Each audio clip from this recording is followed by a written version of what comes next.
Et que toute la semaine, Colo, il y a excellence, il y a gloire, il y a faveur, il y a bénédiction. Au nom de Jésus. Gloire à ton notre Dieu. Ceux qui te cherchent, Yahweh te trouve. Le Dieu véritable, le Dieu de paix, immortel Yahweh l'invisible. Au nom de Jésus. Nous voulons entendre ta voix. Nous voulons vivre ta grâce, Seigneur. Parle-nous. Enseigne-nous, Père de gloire. Car tu as dit ceux qui te cherchent te trouvent. Tu es le Dieu qui se révèle à ceux qui te cherchent, mon roi. Nous voulons entendre ta voix. Nous voulons vivre tes merveilles. Car, oh Dieu, je suis chrétien.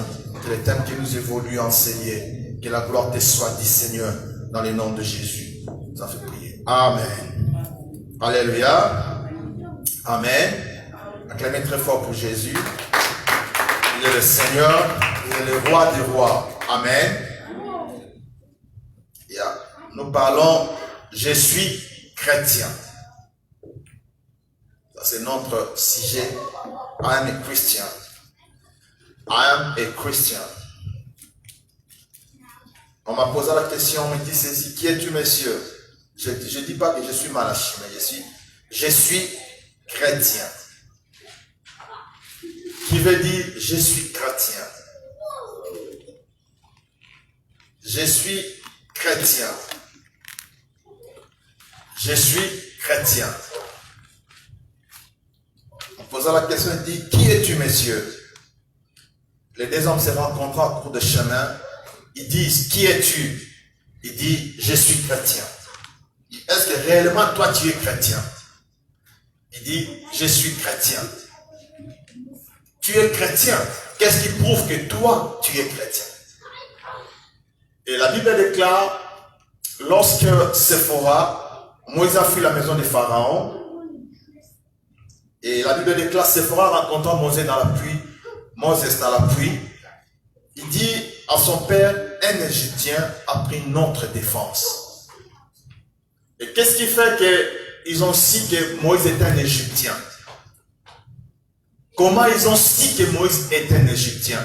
C'était en partie de son habillement. Et comment ils ont su qu'à Antioche, il y a eu des premiers chrétiens? C'était par rapport à leur façon de vivre. C'était par rapport à leur mode de vie. Leur vie était différente par rapport aux autres. Je suis chrétien. Ça dit qu'ils ont appelé pour la première fois Antioche les chrétiens parce que leur mode de vie était différent. Et d'où vient le mot chrétien? Ça, on avait dit ça le dimanche passé. On doit un peu y revenir. D'où vient le mot chrétien? Le mot chrétien, c'est un mot latin, mais qui tire son origine en grec, qui veut dire Christos, un roi. Et si on donna à Jésus le nom de Christ, qui veut dire le Messie, le sauveur du monde. Pourquoi? Parce que sa mission était de sauver le monde. Alors, les disciples de Jésus sont appelés des chrétiens. Alors, nous cherchons un peu à comprendre. Quand quelqu'un se dit, I'm a Christian, what is the meaning of that, Christian? La vie chrétienne, ou être chrétien, c'est pas une religion. Le christianisme n'est pas une religion. Tous les ismes sont les religions. Mais le christianisme n'est pas une religion. Le christianisme est différent avec le catholicisme, le protestantisme, avec le bouddhisme, l'islam. Tout ça sont des religions. Mais le christianisme n'est pas une religion. Mais le christianisme, c'est un style de vie. Style of life. C'est un style de vie. Ça dit que quand quelqu'un se dit chrétien, il est censé de vivre comme Christ. Donc, quand quelqu'un se dit être chrétien, il est obligé d'être comme Christ. Il n'est pas chrétien par rapport à ceux qui vont chaque jour à l'église. Aller chaque fois à l'église, ça ce sont le religieux qui les font. Parce qu'ils font leur profession d'aller à l'église. Mais un chrétien, c'est pas seulement le fait d'aller chaque dimanche à l'église, comme on le faisait l'autre fois dans l'autre côté. Mais un chrétien, c'est quelqu'un qui veut vivre comme Christ. Quand je dis que je suis chrétien, je suis obligé de vivre comme Christ. Parce que je suis un oint de Dieu. Je suis un mis à part pour Dieu. Je suis un envoyé de Dieu. Ça, c'est être chrétien. Alors, qu'est-ce que la Bible nous dit dans des Galates, la Galate 2, chapitre 20. Qu'est-ce que l'apôtre Paul dit avant d'aller dans le marche? Parce que nous allons parler de marche du chrétien. Qu'est-ce qu'il faut être? Qu'est-ce qui est expliqué pour être un chrétien? Dans Galates chapitre 2, verset 20. Qu'est-ce que l'apôtre Paul dit? Il dit, j'ai été crucifié avec Christ. Point, virgule. Il dit, j'ai été crucifié avec Christ. Et si je vis, ce n'est plus moi qui vis. C'est Christ qui vit en moi. Si je vis maintenant dans la chair, je vis dans la foi au Fils de Dieu, virgule, qui m'a aimé et qui s'est livré lui-même pour moi. C'est-à-dire quand il dit que si je vis aujourd'hui, si je dis que, je ne dis pas que je suis malade, je dis je suis chrétien. Si je vis, ce n'est plus moi qui vis. Pourquoi? Parce que j'ai été crucifié avec Christ. Donc, quand il dit être crucifié avec Christ, qu'est-ce que l'apôtre voulait dire par là? Il dit, j'ai été crucifié avec Christ. Il commence par là. J'ai été crucifié avec Christ. Qu'est-ce que veut dire crucifié? Jésus a été crucifié, a été pendu à la croix. C'est-à-dire qu'il a été crucifié. Qu'est-ce qui a été crucifié? C'est la chair qui a été crucifiée. Il commence par j'ai été crucifié. C'est par là que les chrétiens d'aujourd'hui ne sont pas chrétiens. Je vais expliquer. Parce que les chrétiens d'aujourd'hui n'acceptent pas la crucifixion. Il dit, j'ai été crucifié avec Christ. Point, virgule. Quand nous prenons dans le but d'un chrétien que Jésus parle, dans Matthieu chapitre 6, verset 33, qu'est-ce que la Bible dit? Cherchez premièrement le royaume des cieux et sa justice. Quand quelqu'un a été crucifié, il ne cherche pas les choses de ce monde. Il cherche d'abord le royaume des cieux et sa justice. Alors, il y a deux choses qui sont différentes dans la vie d'un chrétien. Premièrement, un chrétien, c'est celui qui a été crucifié. Un chrétien, c'est celui qui a été crucifié. Donc, quand on parle de la crucifixion de Jésus, nous voyons premièrement l'humiliation. Quand il a été crucifié, il était d'abord quoi? Humilié, torturé, frappé, insulté.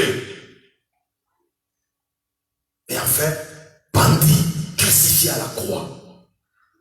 Ah, très important. Dans Matthieu, Jésus dit ceci, qui peut me suivre?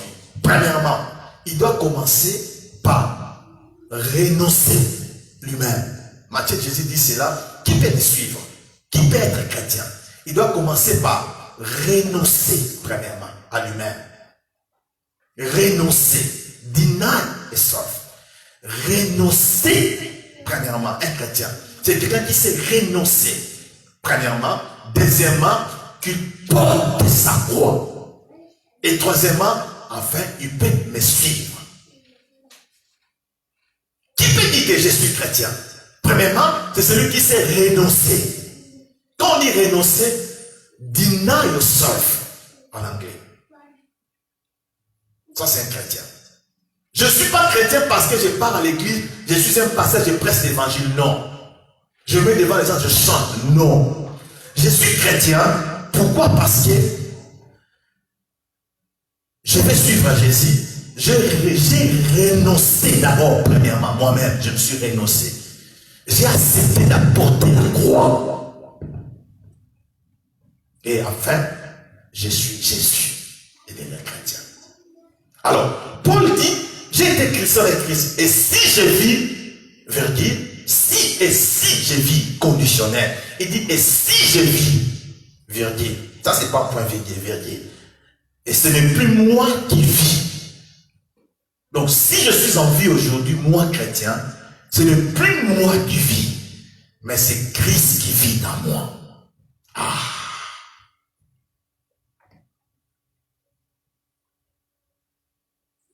Par là intervient deux notions.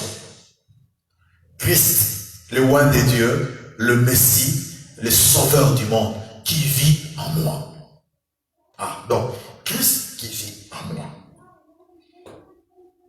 Si je vis, ce n'est plus moi qui vis. Donc, celui que je suis aujourd'hui, ce n'est plus moi.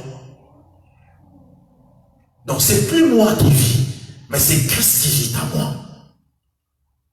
Or, si Christ vit en moi, il dit, maintenant, dans la chair, je vis dans la foi au Fils de Dieu, qui m'a aimé et qui s'est livré lui-même pour moi. Maintenant, nous allons voir quand l'apôtre parle dans la chair, parce qu'il y a des choses que les chrétiens doivent savoir. Le but premier du chrétien, c'est le royaume de ciel et sa justice.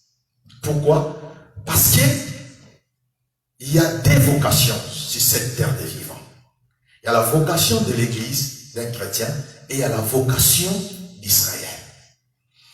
L'Israël a sa vocation terrestre. C'est-à-dire que Christ reviendra pour l'Israël sur cette terre des vivants. Il posera le mains, comme Zacharie dit, sur le mont des Oliviers. Mais l'église ou un chrétien a sa vocation céleste. Mais aujourd'hui, nous allons comprendre que les chrétiens d'aujourd'hui cherchent la vocation terrestre, pas céleste. Ça, c'est l'inverse. Ça, c'est pas le christianisme. Être chrétien, chercher vraiment le royaume de ciel et sa justice. Mais qui peut monter, aller au royaume de ciel et la justice de Dieu? Il y a des choses à expliquer.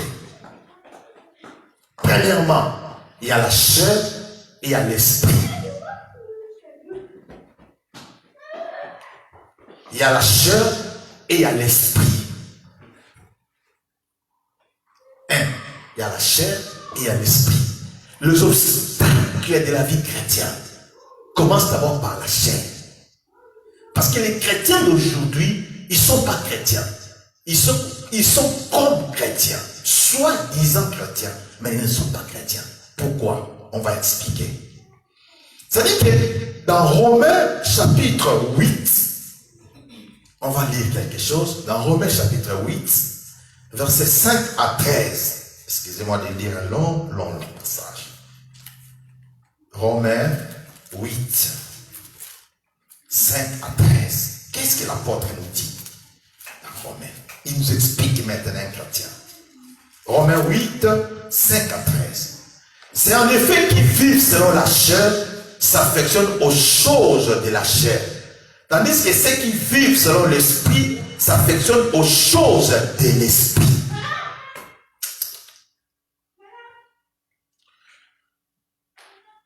C'est-à-dire que en effet, ceux qui vivent selon la chair s'affectionnent aux choses de la chair. Tandis que ceux qui vivent selon l'esprit s'affectionnent aux choses de l'esprit. Il y a des affectionnements. Ceux qui vivent selon la chair vivent dans la chair, s'affectionnent aux choses de la chair. Mais ceux qui vivent selon l'esprit s'affectionnent par rapport aux choses de l'esprit. Et l'affection de la chair, c'est la mort. Tandis que l'affection de l'esprit, c'est la vie et la paix. Car l'affection de la chair est inimitié contre Dieu, parce qu'il ne soumet pas à la loi de Dieu, qu'il ne le peut même pas. Or, ceux qui vivent selon la chair ne sauraient plaire à Dieu. Donc, ceux qui vivent selon la chair, ils sont inimitiés, ennemis de Dieu, et ne sauront pas plaire à Dieu. Très important. Pour vous, vous ne vivez pas selon la chair, mais ça, l'apôtre s'adresse aux chrétiens. Mais selon l'esprit, si du moins l'esprit de Dieu habite en vous, si quelqu'un n'a pas l'esprit de Christ, il ne lui appartient pas. Très important. Si celui qui n'a pas l'esprit de Christ, il ne lui appartient pas. Il n'est pas chrétien. Et si Christ en vous, et si Christ est en vous, le corps, il est vrai, est mort à cause du péché. Mais l'esprit est vie à cause de la justice. Et si l'esprit de celui qui ressuscitait Jésus d'entre les morts habite en vous, celui qui vous a ressuscité, Christ d'entre les morts, rend aussi la vie à vos corps mortels par son esprit qui habite en vous. Ainsi, donc, frères, nous ne sommes point redevables à la chair pour vivre selon la chair.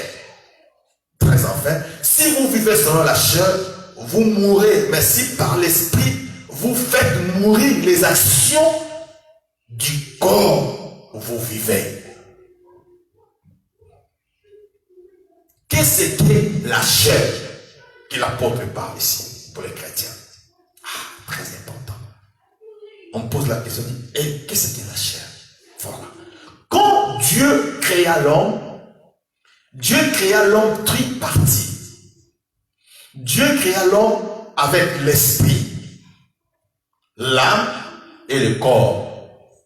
L'âme, seule, est attachée dans le corps. L'âme habite dans le sang, est attachée dans le corps. Ça, c'est la chair.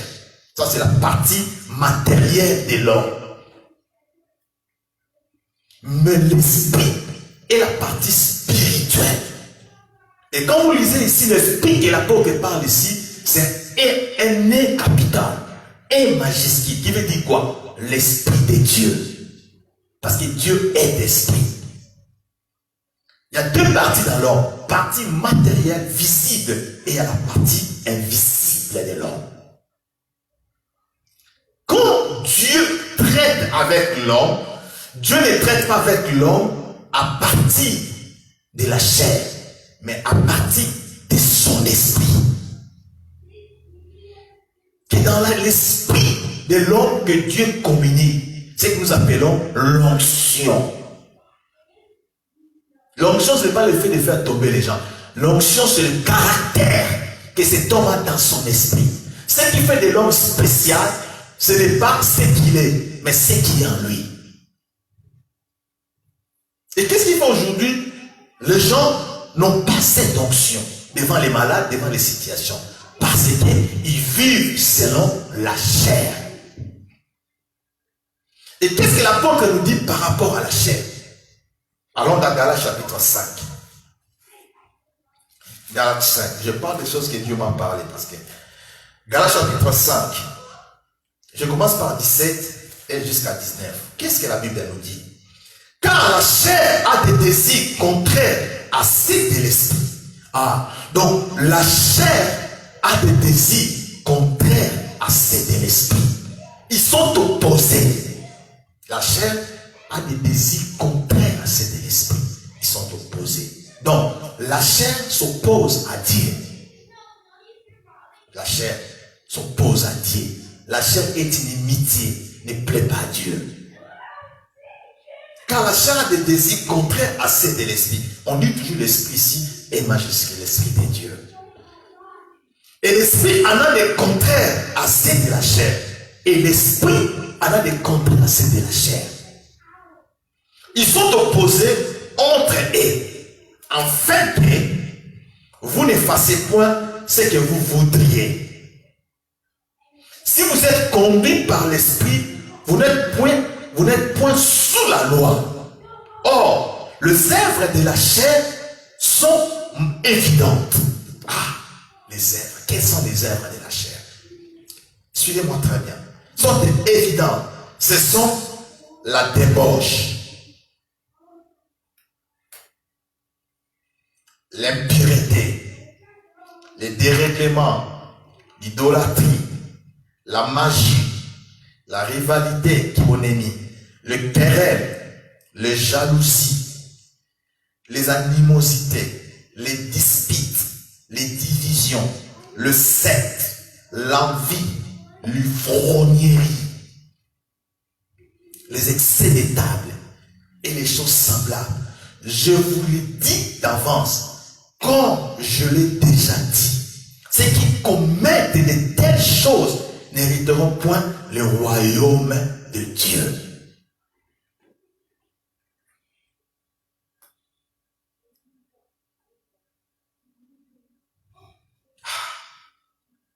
Ceux qui commettent de telles choses n'hériteront point le royaume de Dieu. Donc, tous ceux qui vivent selon la chair n'hériteront point le royaume de Dieu. Que ce soit la façon de dire que tu crains Dieu.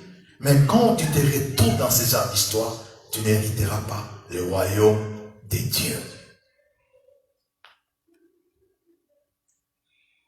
Pour un peu parler rapidement des choses, les œuvres de la chair, nous qui avons été crucifiés,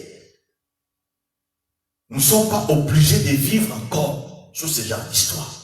Quand je dis je suis chrétien, ce qui identifie que je suis chrétien, ce n'est pas par rapport à ce que je suis, c'est par rapport à ce que ma vie exprime. Christ dit c'est de l'abondance du cœur que la bouche parle. Donc, ce qui sort de moi, c'est ce qui reflète mon intérieur. Si je suis dans cette histoire, je suis contre Dieu. Je suis inimitié de Dieu, comme Paul dit. Je ne plais pas à Dieu. Peut-être c'est par sa grâce que j'ai eu cette couverture de la protection. Or, la Bible dit ceci. La débauche. Qu'est-ce que l'apôtre parle de débauche? Pour aller point par point.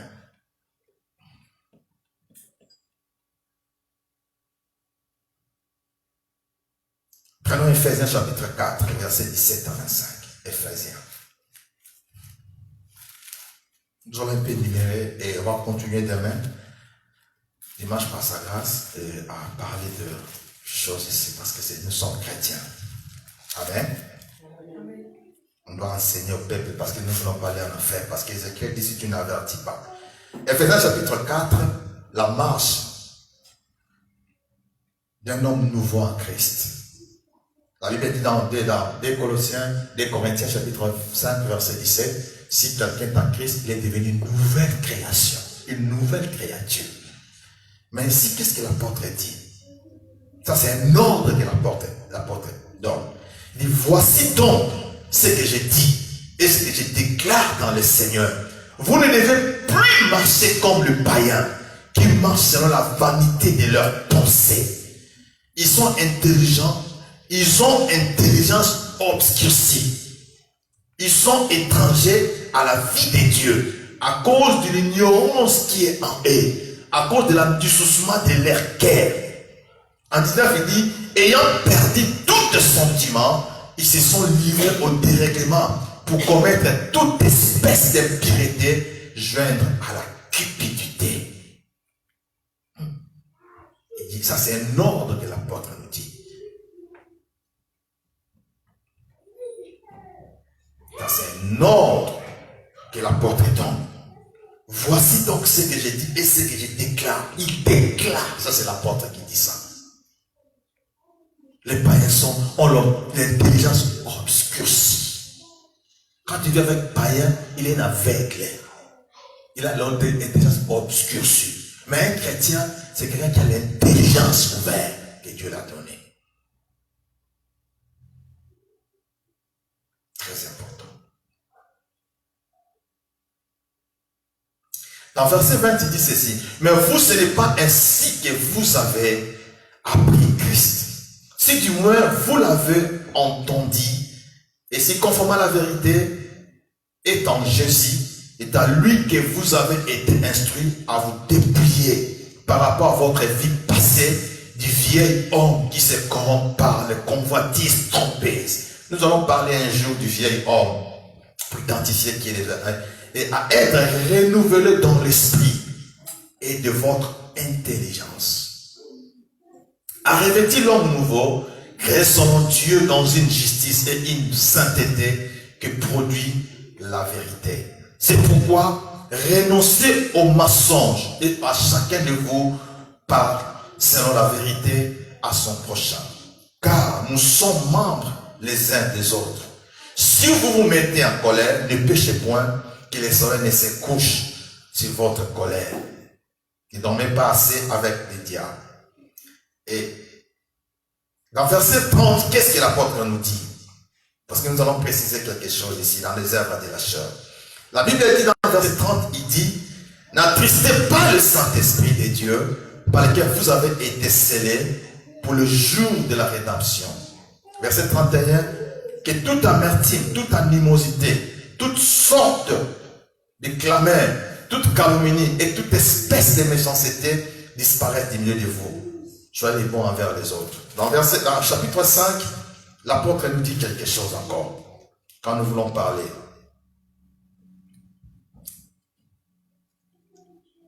Dans chapitre 5, verset 1, Éphésiens, il dit encore ceci.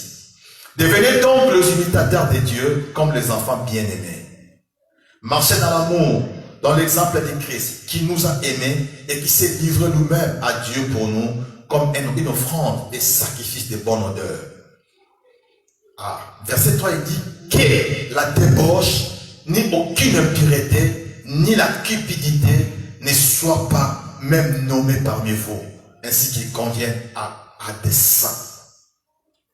C'est par là qu'il nomme pour la débauche, les œuvres de la chair.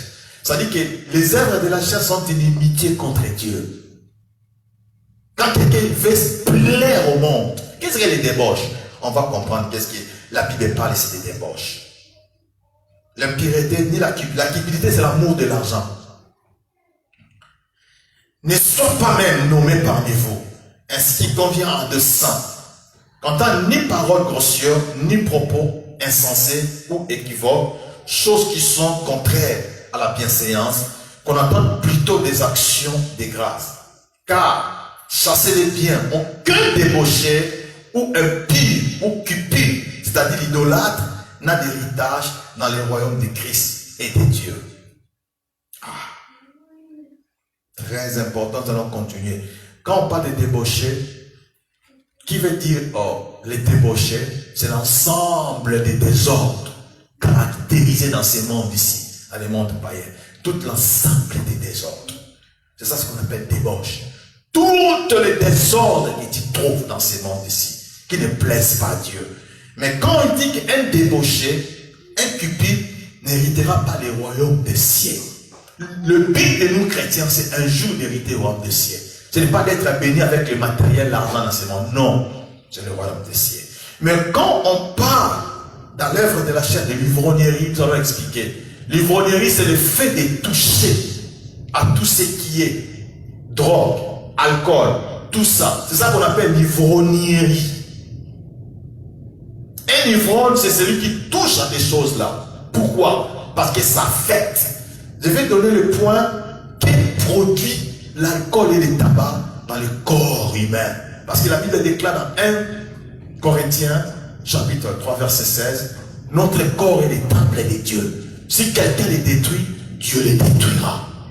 Et quand tu mets ces choses-là, sache-les que tu es un ennemi de Dieu. Dieu ne te plaît pas à toi. Et nous allons lire ça. Demain, on va développer ce genre de trucs. On va expliquer les effets d'alcool.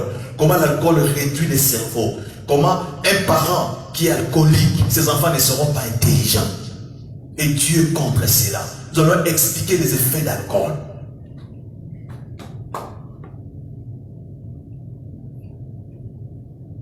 Et nous allons expliquer demain, dimanche, les effets, les œuvres de la chair. Comment cela éloigne des gens qui se savent, qui se sont chrétiens, mais ils sont plus, Dieu ne voit pas ces gens comme chrétiens, ils sont ennemis de Dieu. Et dans tous les cas d'Israël, si Dieu s'était révolté, fâché contre Israël, c'était à partir de l'idolâtrie. La colère de Dieu s'est enflammée contre Israël. Si le 100% des colères de Dieu, 98% c'était par rapport à l'idolâtrie. Et Dieu n'aime pas l'idolâtre. Un idolâtre, c'est pas seulement qui s'agenouille devant les statues. Non. Un idolâtre, c'est celui qui vit aussi selon la chair. Celui qui est du cupide, qui aime beaucoup l'argent. Celui qui aime trop les choses de ce monde. Celui qui aime trop l'ambiance de ce monde. C'est un idolâtre devant Dieu. Parce qu'il n'a pas encore été crucifié avec Christ. Donc il n'a pas part dans le royaume des cieux. Bien aimé, si tu meurs aujourd'hui dans cet état, ne pensez pas au royaume des cieux. Oui, c'est important. Très important. Quand quelqu'un meurt dans cet état, il n'a pas part au royaume des cieux. Non. Pourquoi nous allons parler de vin et des poissons inivrants? Parce que nous sommes le peuple mis à part pour Dieu. Nous sommes le roi de Dieu. Nous sommes le sauveur du monde. Vous savez pourquoi quand tu conduis sous l'effet d'alcool, les policiers t'arrêtent? Parce que la Bible dit, tout ce qui est contraire à la loi est punissable même par Dieu. Hey, pull over your car. Pull over your car. Stop. Stand. You test the law. You got a call. Ticket. Go to the court. Pourquoi? Parce que Dieu dit, tout ce qui est normal à la loi, Dieu le respecte. Parce que la loi vient de Dieu. Notre corps est le temple du Saint-Esprit. Comme Paul dit dans 1 Corinthiens 3,16. Si quelqu'un les détruit, Dieu les détruira. Parce que Paul dit, j'ai été crucifié avec. Si je vis, ce n'est pas moi qui vis. Oh, Christ en moi, c'est la sainteté. La sanctification, c'est quoi? Parce que les gens parlent de la sanctification. Les gens pensent que la sanctification, ce n'est pas l'effet, c'est pas d'aller à l'impudicité. Non. Quand tu es ivrogne, débauché, cupide, tu ne vis pas la sanctification. Aujourd'hui, tu vas voir même des gens qui se disent des prédicateurs, des hommes comme ça, vivre dans l'ivrognerie. Pourquoi ils savent qu'ils sont les candidats en enfer? Nous allons parler de Daniel, dans Daniel chapitre 5, dimanche. On va beaucoup parler comment le roi Belshazzar a été frappé par Dieu. Parce qu'il a pris les coupes qui étaient dans les temples de Jérusalem. Il s'est livré de vin. Il dansait avec ses copines. Et la Bible dit que la main de Dieu est apparue pour écrire. Côté, divisé. Et Dieu a mis fin à son royaume. Parce que le corps que tu as, c'est le temple de Dieu. Si tu vis, ce n'est pas toi qui vis, c'est Christ qui vit en moi. Et ce qui fait de toi un chrétien. Si je suis chrétien, je ne vis pas selon la chair, mais je vis selon l'esprit. Et qu'est-ce qui rend un chrétien puissant? Jésus dit, je vous donne l'autorité de marcher sur les serpents, les scorpions, et sur toutes les puissances de l'ennemi. Lorsque quelqu'un vit encore dans la chair, il n'a pas cette autorité, il n'a pas cette pouvoir. Parce que Christ ne vit pas en lui. Mais si Christ vit en toi, ce n'est plus toi qui vis. Tous les désirs de la chair sont contraires à ceux de l'esprit. Parce que celui qui vit selon la chair ne plaît pas à Dieu.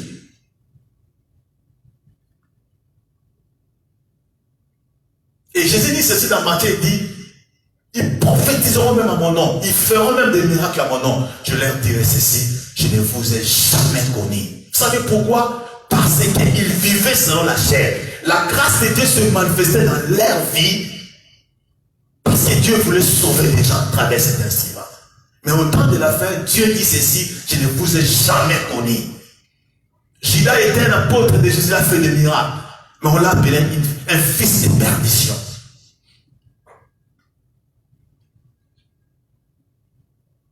Mais si tu me faire du mal, Que Dieu te pardonne. Et nous allons parler encore demain dimanche de la repentance et de la conversion. Quand Paul parle de la Bible, c'est la repentance et la conversion. De ténèbres à la lumière, du camp de Satan à Dieu. Comment un chrétien peut traverser le camp de Satan à Dieu? C'est le grand problème qui est aujourd'hui dans les églises de Dieu. N'est-ce pas que l'époux sortira de l'église? Ce n'est pas toute l'église qui est l'épouse de Jésus, non. L'époux sortira. Quand l'enlèvement viendra, une minorité sortira, partira dans la première enlèvement. Beaucoup resteront. Pourquoi? Parce qu'ils se disent des chrétiens, ils ne le sont pas.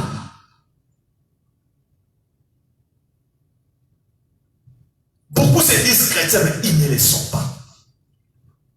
Pour être chrétien, il faut plaire à Dieu, non à la chair. Amen.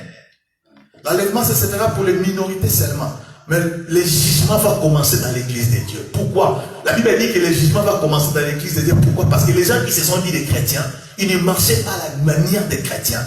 Paul dit ceci, j'ai résisté à Pierre. Parce qu'il ne marchait pas digne de l'évangile. Même si tu es un archbishop, quand tu ne marches pas digne de l'évangile, l'évangile va te juger. Parce que le but d'un chrétien, c'est le royaume des cieux et sa justice. Ce n'est pas les matériels que tu vois sur terre, non. Tout passera. Mais cette parole demeure éternellement. Tu peux tromper aux gens. Tu peux faire pression, on appelle ça des piétés extérieures. Mais quand ta vie n'est pas digne de Christ, quand tu n'as pas été Christ avec Christ, tu n'as pas part dans le royaume des cieux, dans le royaume de Dieu.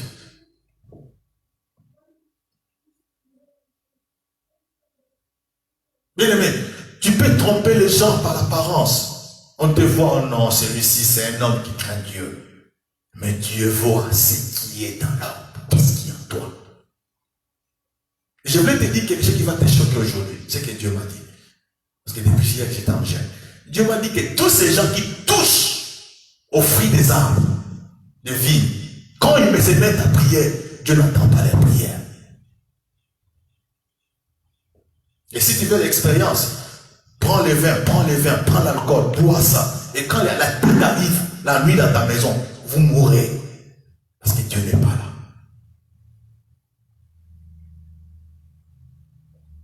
Et quand tu fais entrer les chansons mondaines dans ta maison, jouer dans ta maison, tu invites les diables de siéger dans ta maison. Quand tu fais stock dans ta maison, l'alcool, le vin, tu invites les diables de prendre des places, c'est pas Dieu. Parce que le Saint-Esprit dit, n'attristez pas le Saint-Esprit. Et que vous avez été scellés pour le jour de la rédemption. Quand le Saint-Esprit est attristé, il n'y a pas l'opération de Dieu. C'est le diable qui va régner. Et c'est pour ça que vous voyez un accident. Quand il y a des problèmes en cours de route, il y a des gens qui meurent facilement. Pourquoi? Parce qu'ils ne sont pas, les Saint-Esprit est attristé. Ils équipent l'espace unité cette terre. Dieu les livre. Alléluia.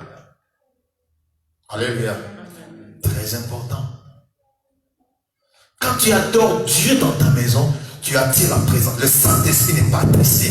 Le Saint-Esprit est en action dans ta maison, même dans ta vie. Quand tu conduis ta voiture, tu adores Dieu. Sa présence est là. Même l'accident ne te fera pas du mal. Mais quand tu écoutes ces gens-là, les insensés qui jouent, tu penses que tu invites Dieu, mais tu invites les diables à siéger. Parce qu'il y a un musicien français qui chantait dans sa chanson, il invitait les diables, le Lucifer de venir. Un musicien français, il est décédé.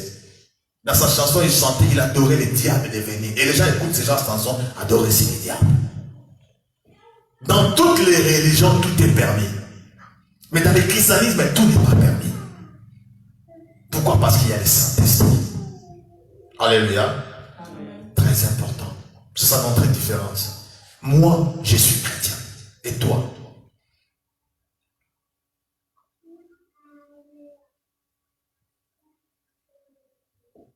Si tu as encore le goût de ce monde, donc tu n'es pas encore chrétien. Je ne peux pas dire que je suis chrétien si je n'ai pas été crucifié. Si Christ ne vit pas en moi.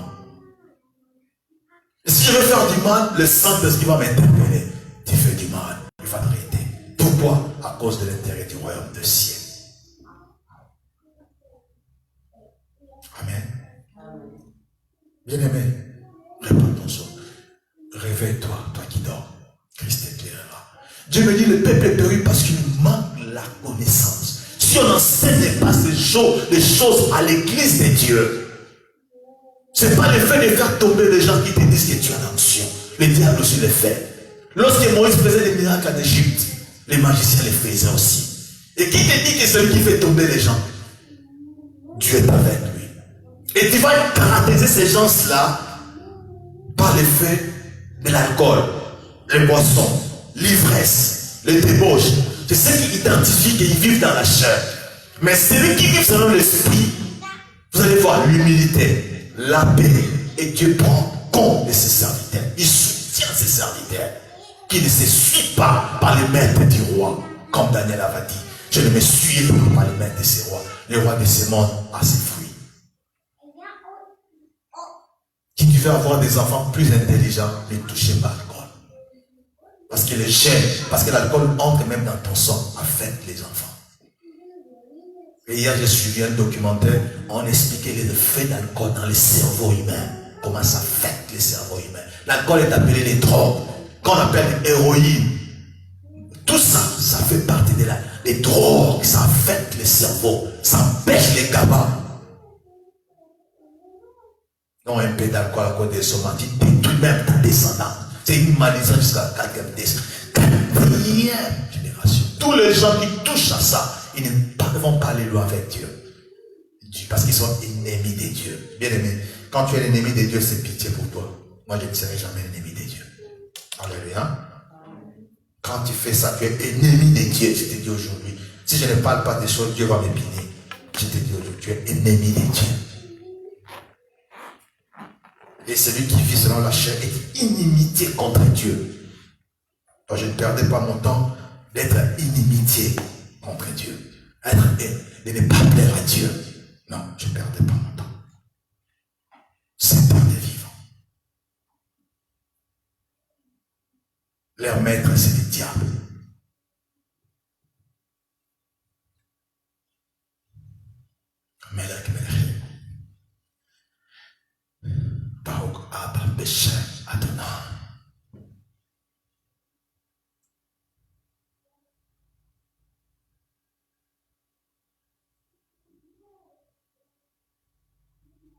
Paul dit dans 1 Corinthiens chapitre 11, il dit, c'est pourquoi il y a parmi vous des maladies, la mort.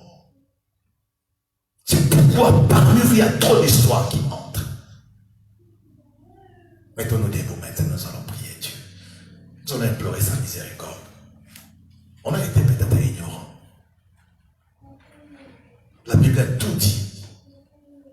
Si Akab a pu tuer Naboth à cause de la vie, Jésus dit, oh, jusqu'à ce que je vienne, je ne toucherai plus les fruits de cet arbre. Dans toutes les fêtes, pour la réjouissance, ils ont besoin d'alcool. Et ça a toujours été pendant les fêtes que les gens sont. Jean-Baptiste la tête a été coupée, c'était pendant la fête, à cause de l'effet de l'alcool. Aujourd'hui, l'église de Dieu, les saints de Dieu est attristés, il n'y a pas la manifestation. À cause des faits, ils ont fait entrer l'abomination dans les lieux saints des saints. Bien-aimé, on peut se cacher devant les gens, mais pas devant Dieu. N'attristez pas le Saint-Esprit de Dieu.